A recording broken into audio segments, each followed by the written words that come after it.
Well, thanks very much for this opportunity. Adam Smith is somewhat like the Bible, multivocal, allegorical, esoteric, and people come together from all these different perspectives. In Adam Smith, we also have irony and humor. I'm not sure that that's a good description of the Bible, but so it appeals, Smith appeals to different perspectives, but left Smithianism, that might take some people by surprise. We might be familiar with Smith's propounding of the obvious and simple system of natural liberty and the great emphasis he gives to that, and free markets and so on. Are left Smithians saying that if Smith came back today, he'd be on the political left? After talking about the simple and obvious system of natural liberty, Smith talks about three duties of the sovereign: national defense, internal night watchman functions, and then a third, longer one. I need to do text here. The duty of erecting and maintaining certain public works, which it can never be in the interest of one or a small group of individuals to erect and maintain, because the profit wouldn't repay them, but it would be worthwhile to a great society. And so if people are going to, Smith lays out these three duties aside from just maintaining natural liberty. If people on the left today are going to assimilate themselves to Smith or assimilate Smith to themselves, they're going to have to stretch this. I mean, if they're people who generally endorse the level of intervention and welfare state government programs we have today, they're going to have to stretch this third duty a lot, I would say. And Sam Fleischaker, a leader of the left Smithians, or a leading figure, I should say, it's not as though they are a group with a leader, indeed says the third duty is broad enough to include practically all the tasks that the modern welfare liberals would put under government purview. Now, it's kind of funny that Smith introduces his three duties saying that they are plain and intelligible to common understandings. That might pose something of a challenge to Fleischaker's stretching here. Then again, it's possible that that's one of those bits of irony in Smith. So, it's always up for discussion. But let me give you a bit of flavor of Fleischaker's left Smithianism. He says the goal of a Smithian political economy would be to enable each person in a society to attain independence. This does not require governments to equalize wealth, but that governments should ensure that people are equally provided with the conditions for independence. And I question whether that's true to Smith, the idea that he thinks governments should ensure that people are equally provided with the conditions for independence. He says, Fleischaker says, had Smith foreseen a world in which government measures might be necessary to bring about full employment, it is not at all clear that he would have opposed such measures. He discusses what a left Smithian would look like, what they would propose. One thing is the left Smithian might propose a general plant closing law to try to minimize the sort of shock to a local economy that can result from the move of a large firm. Second, a left Smithian might promote an amendment to existing antitrust legislation that it consider the potential monopsony a firm may hold over labor markets. Third, firms above a certain size would be required by law to set up a bicameral form of governance for themselves, in which one chamber would consist of employee representatives along with representatives of the communities in which the firms are located, while the other chamber would consist of the stockholders. Dennis Rasmussen says that the pragmatic character of Smith's approach suggests that he would be open to almost any possibility, including redistribution, social welfare measures, living wage laws, and so on. He says that Smith advocated compulsory and state-supported education. Ian McLean says it is a stretch to believe that Smith was opposed to minimum wage legislation. Smith's maxims of taxations warrant both progressive taxation and redistribution. Smithian social democracy fits some, but not all, of the ideas that we tend to call social democratic. But taking Smith's work as a whole, I think he can only be classed as an egalitarian and left-wing philosopher. So that's a flavor of the left Smithianism. And it's a really important conversation to have. Smith is central in liberalism, so discussing and exploring what he is and what he stands for is extremely important. We engage and learn from one another a lot, and although I am going to be critical today, I can truly, sincerely, profoundly say that I have learned a lot from engaging the left Smithians, like Fleischacker and Rasmussen and others. And it's been a great experience, and I really mean that, and I hope that comes out. We learn Smith's enduring relevance. We practice civil political discourse where we disagree somewhat. We scrutinize texts, and we dwell in the great mind of Smith himself. Now, I think it's important to remember that politics is primarily directional, not destinational.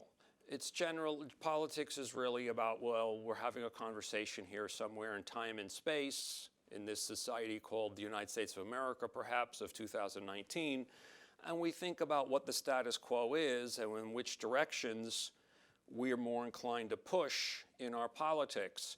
It's not really about a destination out there that defines my political identity. When we talk practical politics, the way the left Smithians are, they should be recognizing this for all of us, okay? I like how the Labor politician and former Prime Minister Gordon Brown put it here.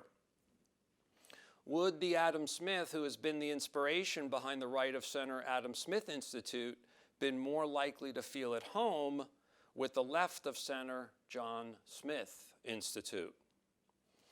So which of these two organizations would Smith feel more at home at? Brown thinks it would be the Smith Institute.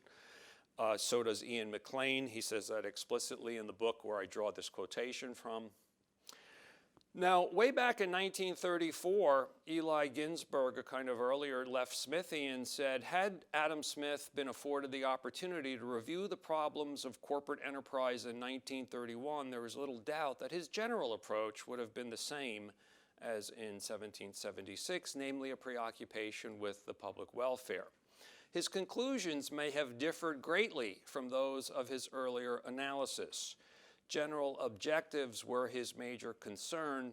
Techniques had only a secondary interest for him. Now, this nicely captures the idea that, well, gee, we left Smithians understand that he was fighting the battles of his day, and for those problems and those conditions, talking about liberalization, overcoming the guilds and other restrictions was the order of the day, and we endorse him there and then, but that's not to say that this concern with the public welfare wouldn't look very different today. Okay, so I call this, and I think they do this too much, and I call this, that was then, this is nowism, okay? And this is a feature that is common in this literature.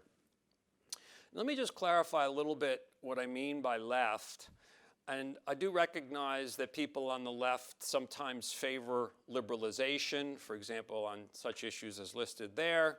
But I think they tend to support status quo interventions, redistribution, welfare state, and government programs, and indeed to push further in those directions, generally in their politics and proposals.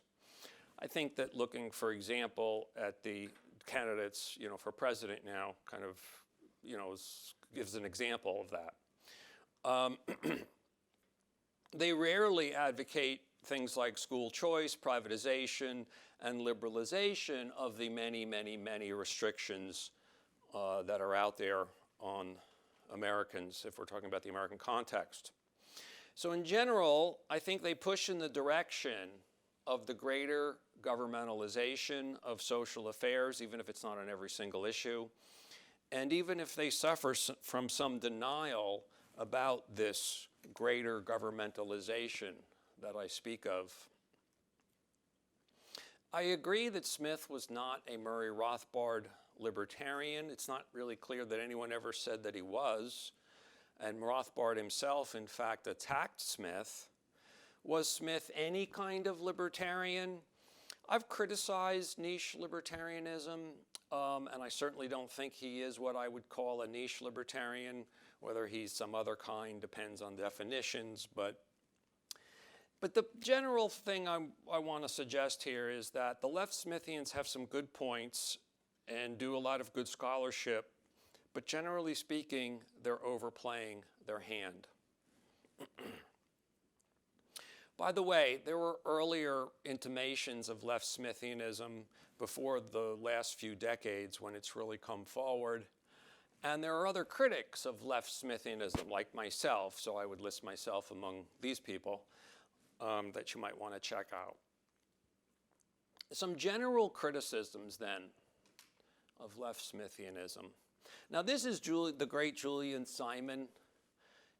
To satirize the way that people misrepresent him and treat him like the devil, he once gave a public address with horns on his head. And he was commenting in a way that I think pertains here. Left Smithians, I know the type here is quite small, often use sort of inappropriate standards for suggesting that Smith was left. For example, that Smith sustained the holiness of the whole, by which I mean the idea that the whole is supreme, the good of the whole, the well-being of the whole, whether it's the country or humankind or what have you, is supreme. It's true that he did that, but I don't think that's grounds for saying he's on the left. That Smith was egalitarian, at least in the sense of everyone counting equally, and equality before the law. That Smith said individuals are not atoms. Markets depend on moral, cultural, and institutional preconditions. That Smith didn't advocate greed, was not a laissez-faire dogmatist, knew that a shilling meant more to a poor person than it does to a rich person, and was not destinational in his politics and his advocacy.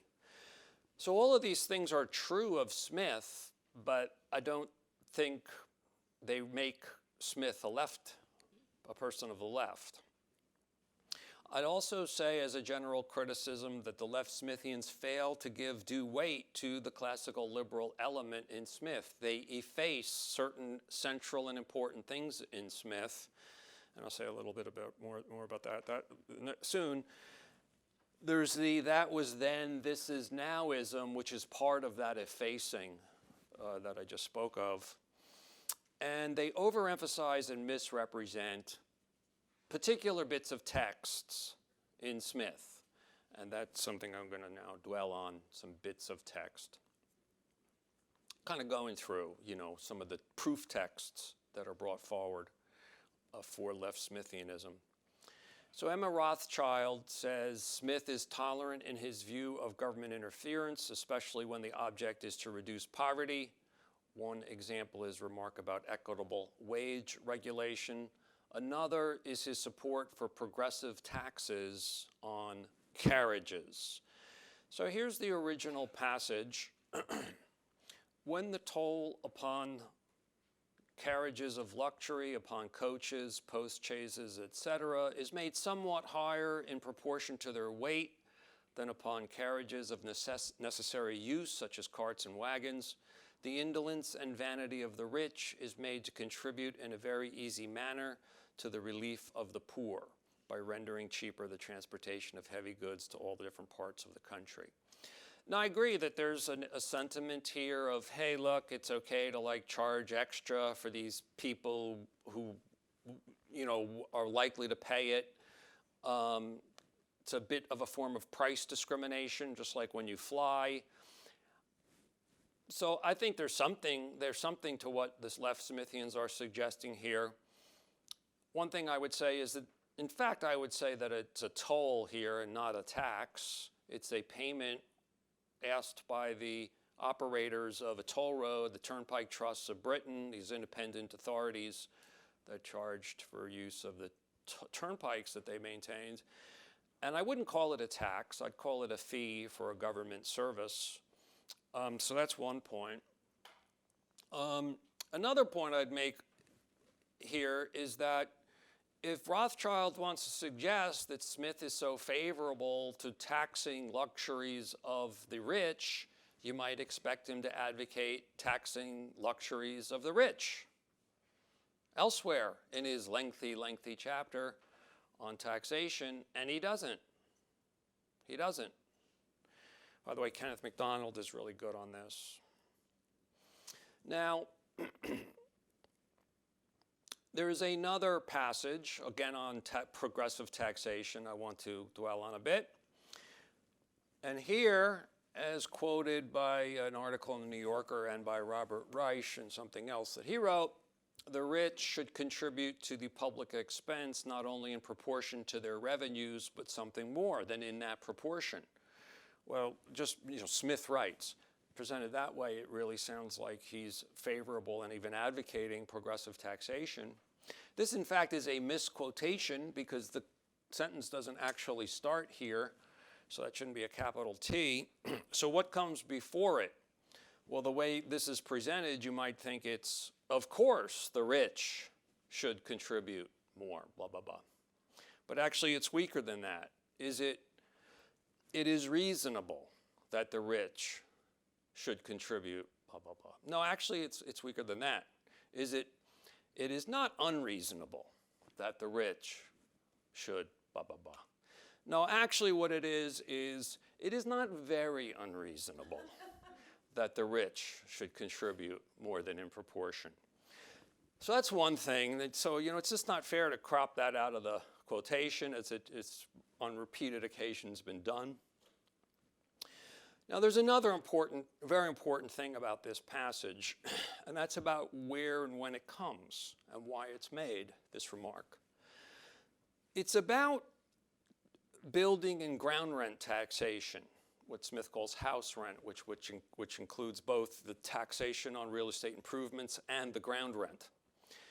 And there's a lot to be said for this kind of taxation, especially on the ground rent, as Adam Smith and Henry George and Milton Friedman all explained and acknowledged, Henry George most famously. And so Smith is actually talking about the virtues of this form of taxation, and I won't go into what those are. And then he notices that one issue with this form of taxation is that it will fall disproportionately on the rich. Well, it is not very unreasonable that the rich pay more than in proportion. You see, it's coming as an afterthought to something that he's talking up the virtues of on other grounds. So it's just kind of wrong to take this as though this is some leading principle in guiding his remarks on taxation. What is a leading principle are his maxims of taxation.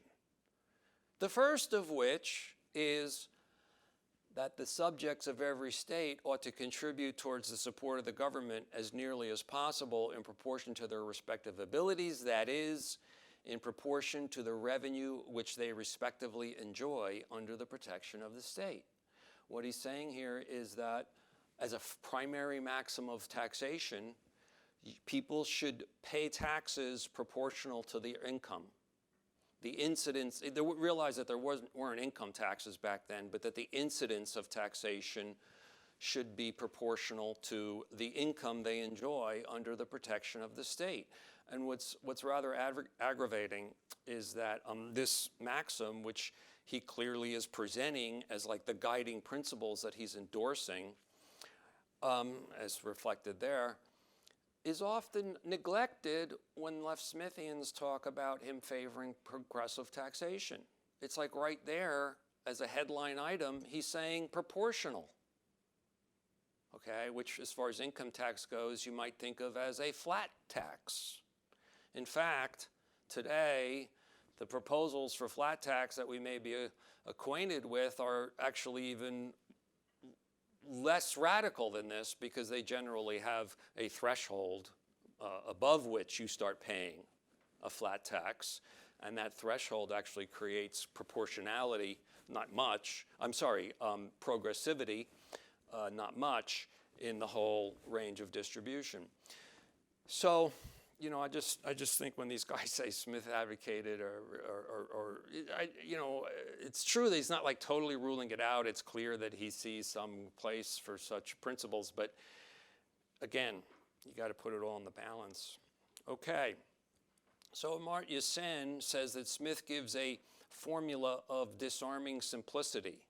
This is now another area. When the regulation, therefore, is in favor of the workmen, it is always just and equitable, but is sometimes otherwise when in favor of the masters. And so Smith, Sen presents this as an exhibit for what he's saying Smith's politics were like. Well, again, there's something that comes before it, and that's what's here in yellow. Whenever the legislature attempts to regulate the differences between masters and their workmen, its counselors are always the masters. When the regulation, therefore, is in favor of the workmen, it is always just and equitable, because the regulation must have overcome the counsel of the masters. It's so you have to understand the context here, and as far as, regulations favorable to the workmen, well, what does Smith actually specify? He gives one example, this. Thus, the law which obliges the masters in several different trades to pay their workmen in money and not in goods or in kind is quite just and equitable. Now, I have to confess, I don't think anybody's really dug in deeply to understand what this is really referring to, how it really worked on the ground. It's not clear whether Smith is simply saying here, when masters, employers, have made contracts to pay people in money and they don't, we should enforce against that. In other words, if they've agreed to pay people in money, they shouldn't be allowed to pay in goods if that's not what the contract says, in which case it's really just a contract enforcement law. Furthermore, if it's saying something more than that, if it's saying you are not allowed to make contracts where payment is in goods, which might be the meaning of this law, again, I don't think it's that big a deal, because if you think about it, the law probably wouldn't have that much teeth. I mean, if employers and workmen, in fact, went against the law and made agreements and contracts where they were paid in goods, and then they were paid in goods, like, who's going to complain? It wouldn't be like the law is really that binding, it seems to me. So I just don't, like, they make it out like Smith's in favor of all this stuff that we're acquainted with in terms of labor law, and what it comes down to is something like this. Now, there's another passage that is one of the most important ones in this conversation, and Smith says, "It is but equity besides, that they who feed, clothe, and lodge the whole body of the people should have such a share of the produce of their own labor as to be themselves tolerably well fed, clothed, and lodged." Now, I really think this is one of the most important passages in their case, and I agree that this passage communicates the idea of a kind of equity in regards to the whole way a system works. But again, I don't really feel that that makes one a leftist. It's true that Smith is like that. The whole idea of the impartial spectator looking over the whole system and perhaps endorsing exceptions to the principle of liberty is absolutely true and right in Smith. And it's good that, this conversation helps us to see that and gets everyone to see that, especially on the more libertarian and classical liberal side. But I don't think you should make too much of it. Again, what it really kind of comes back to is where does Smith actually come down when the rubber hits the road in terms of public policy? okay? Which again, I kind of think that was then, this is nowism, too much tends to efface.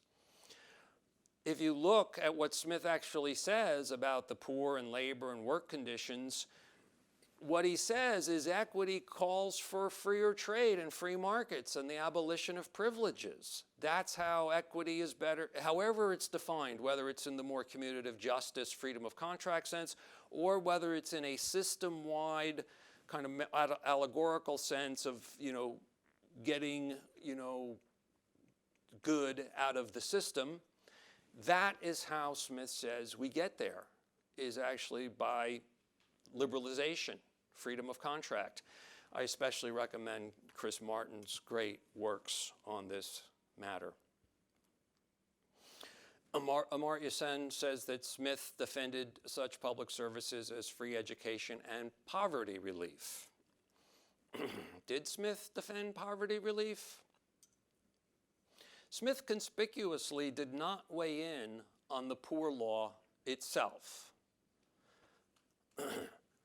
Some left Smithians have said, in effect, see, he wasn't opposed to it. But may we equally say, see, he wasn't in favor of it. The Wealth of Nations is really quite comprehensive in its review of public policy in Britain.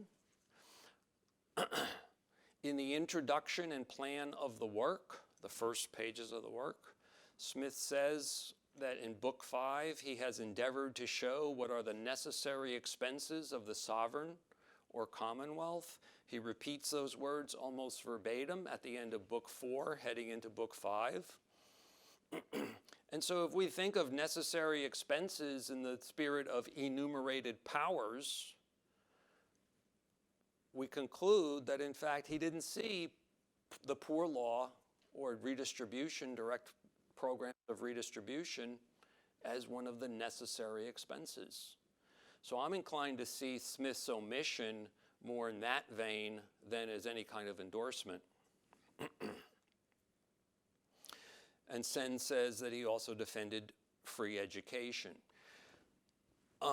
This is often said, things on this topic are often said that I think are wrong or very misleading, and I can't go into the details. Scott Drylee has written a very important paper on this. It's very complicated, but the right thing to understand is that Smith is equivocal on what the government should do with respect to schooling. I would say that he leans very much in favor of private schooling and not much in favor of government financing. And you just got to get into that, and you got to read Scott's paper. I can't really summarize it, but I do want to make one textual point. Final words on this subject of schooling from Smith on the expense of schooling. He says it might perhaps with equal propriety and even with some advantage be defrayed altogether by those who receive the immediate benefit of such education and instruction, or by the voluntary contribution of those who think they have occasion for either the one or the other. The final word Smith says on this is there's an equal propriety and maybe even an advantage in not having government financing at all. And this passage is very often forgotten, left out when left Smithians talk about Smith on schooling, even though they are his final words on the topic. I think left Smithians undo what I call the spine of Smith's thought. That is that he's got this idea of commutative justice, mere justice, not messing with other people's person, property, and promises due. You might say not messing with other people's stuff. He says the rules of that are precise and accurate and make that very special, which is one reason why I say this is a spine of his thought. Liberty then is a flip side of that. It's others not messing with one's stuff. And so this flip side relationship between commutative justice and liberty is, I say, the spine of his whole political outlook. The spine. I'm not saying it's the head, I'm not saying it's the hands, and I'm not saying it's the heart. I'm not saying it's morally supreme, but it's the spine which gives structure. And the way this works is, in a society, there are going to be different systems of commutative justice, just like every society will have its own language, which has its own grammar. And so it varies. That system can vary from society to society, from different points in history, and so on. However, the logic of one's own, the jural logic of one's own, is that, look, if an action taken by a neighbor toward another neighbor is a violation of commutative justice, then that action, when taken by the jural superior or the governor towards the governed, is a violation of commutative justice and hence a violation of liberty. So you see, the system can change in time and place, but the logic is general, okay? And there's a spine. It's not that every animal has the exact same spine, but every animal has the spine, at least of these kinds of animals. Okay, so that's the spine, but Fleischacker says things like, are there any sharp criteria by which to distinguish real and positive hurt from the mere absence of good? He says the natural borders of justice are blurry, not sharp, and they cannot be clarified by way of a pre-legal, pre-social notion of harm. You see, Smith never talks pre-legal or pre-social, and it doesn't come into play, so this is kind of a non sequitur.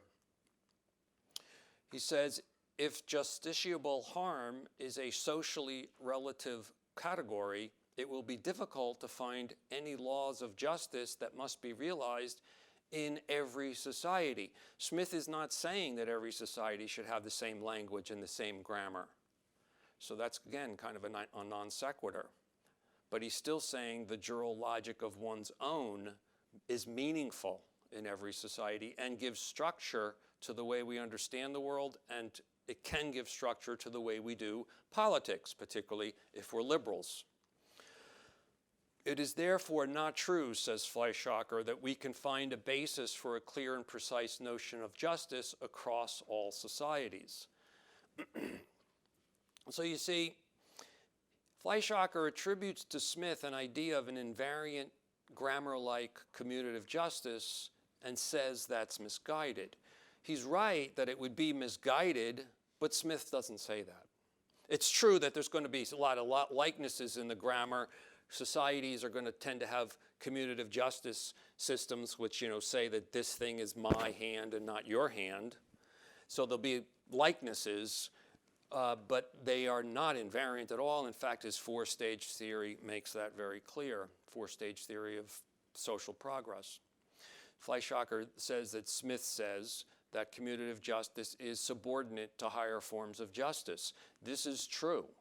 This is one of those important things that we all have to understand. But again, I don't think it makes Smith on the left at all. So left Smithians removed the spine of Smith's outlook, in my view.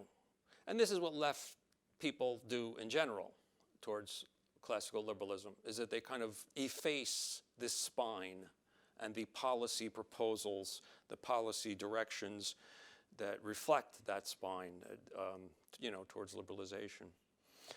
Fleischacker said, it is therefore quite reasonable to look, after all his thinking, to look on my earnings as not purely my money.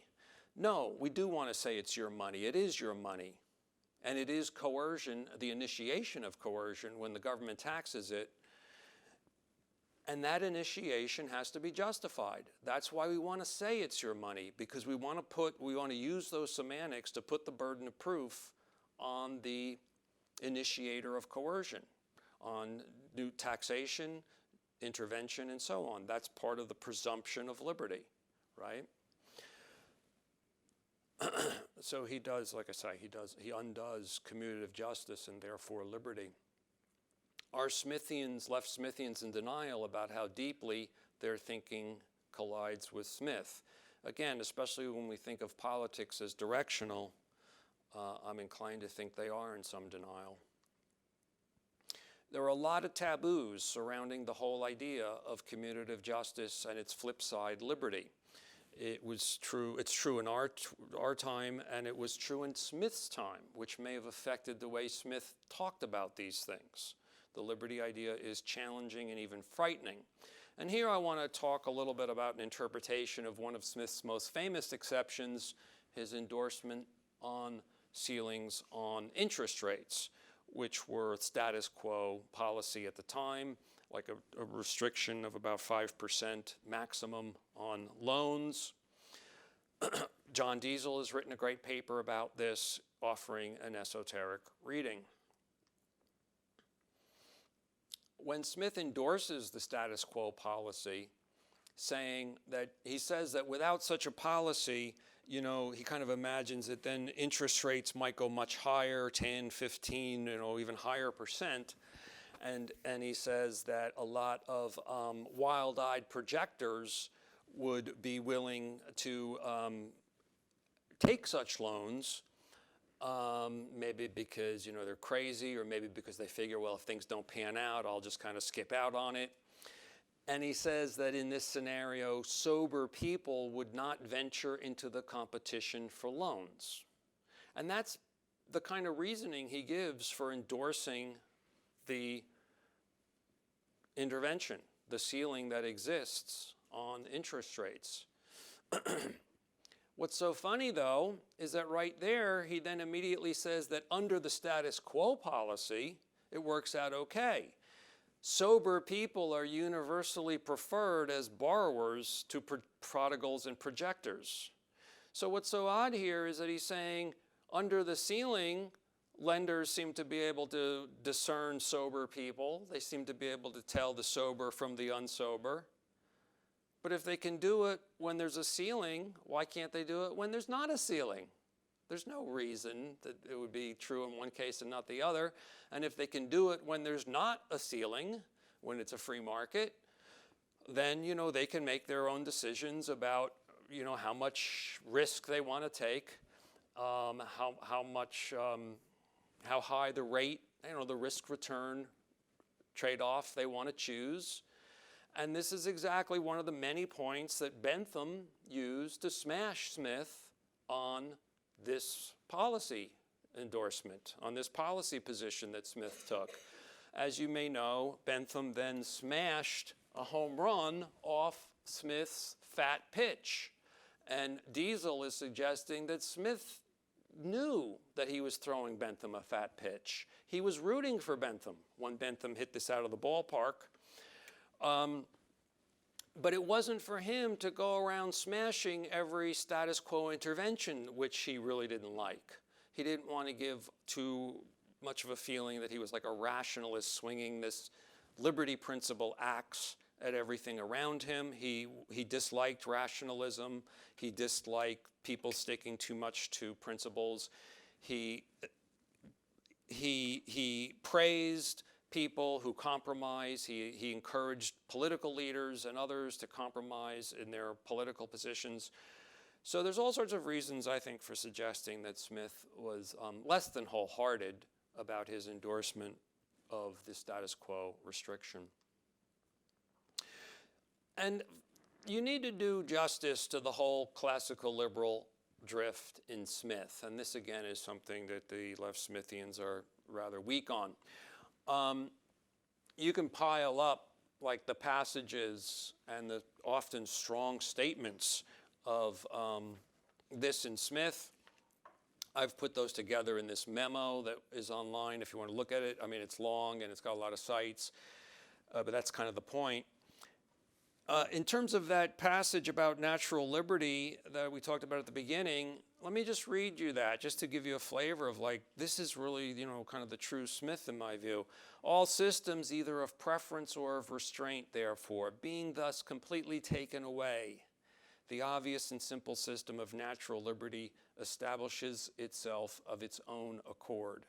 Every man, as long as he does not violate the laws of justice, is left perfectly free to pursue his own interest, his own way, and to bring both his industry and capital into competition with those of any other man or order of men. The sovereign is completely discharged from a duty in the attempting to perform which he must always be exposed to innumerable delusions, and for the proper performance of which no human wisdom or knowledge could ever be sufficient.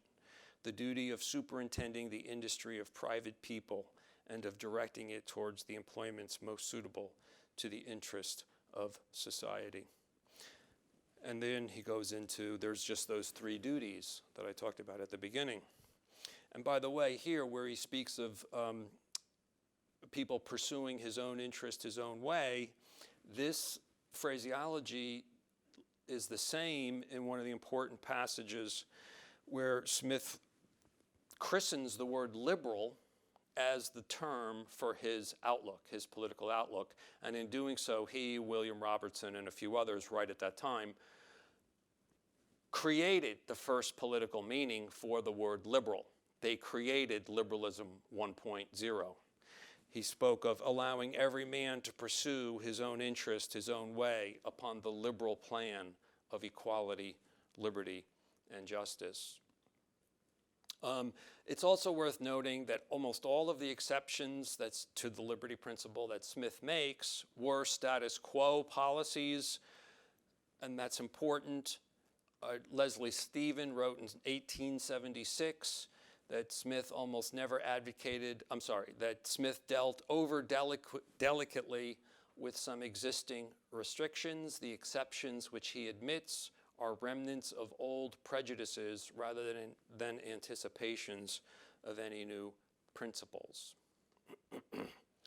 So, will the true Adam Smith please stand up? And I do hope the conversation continues. Again, I think it's been extremely rewarding from my own intellectual perspective, and I hope this is all taken in good spirit. And like I say, we'll continue. Thank you for your attention.